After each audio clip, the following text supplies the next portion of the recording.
Hello, class. I see that I missed the deadline. I misunderstood the calendar, so I'm turning this in for better late than never points. So we'll start with my most recent project that I learned from motion graphics. This is something that I did for a little work project that this is actually where I work, and so I added some skills that I learned with some other assignments that I thought I would apply to what I do otherwise. And we did some different settings with the transform tool in After Effects with opacity settings and masking tools and different settings like that. And I think it turned out pretty fun, but I just started playing around with it, so I'll probably do a little bit more work there.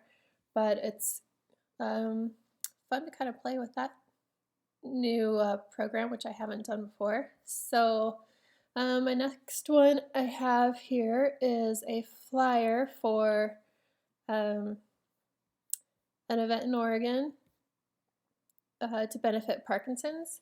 And so what I liked about this one was just everything that's involved in it makes it look really interesting and eye-catching. Used the text warp settings to build around their Portland logo here, and some Pathfinder settings here to minus back and add the layers within the different the composition. So a lot of times you're given a logo to work with, and you need to add to it with your design. And so I use the eyedropper tool to match these colors, opacity settings, so that you could see the image behind it, and yeah, all of those other things that I think it turned out pretty nice.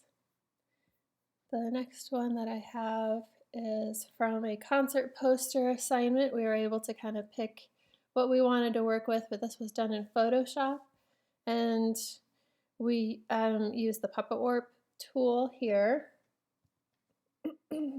And also played with the blur effects. I think this was motion blur. Of course, all of these were done in different layers and then added into the correct composition.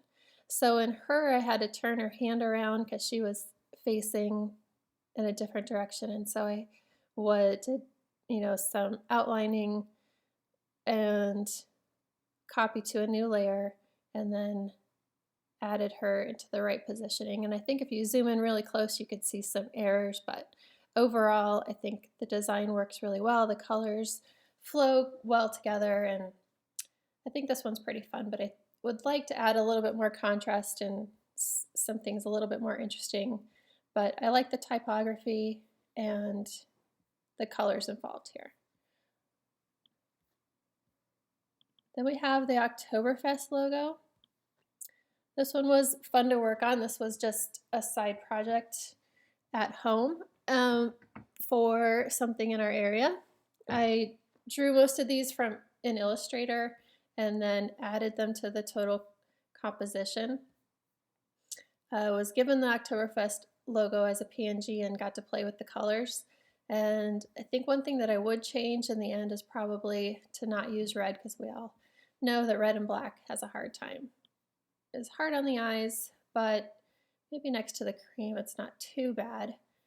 I think so. I think legibility is hurting a little bit here, but overall I think there's enough on the page that adds to the total comp. I like the outline too, the border also, the tree trunk, and it was a lot of fun to work on.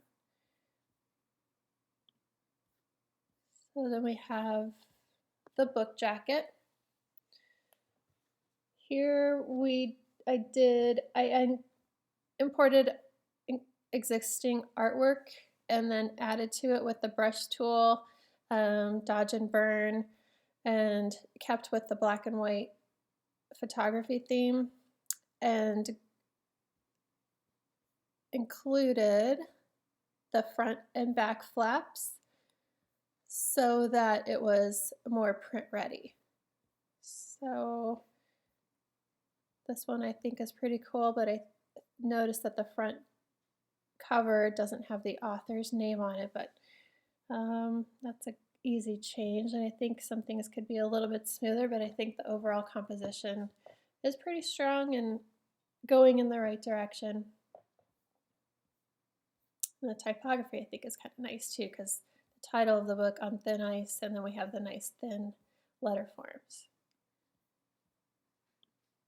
Okay, then for my last one, we have this digital painting done, of course, in Photoshop.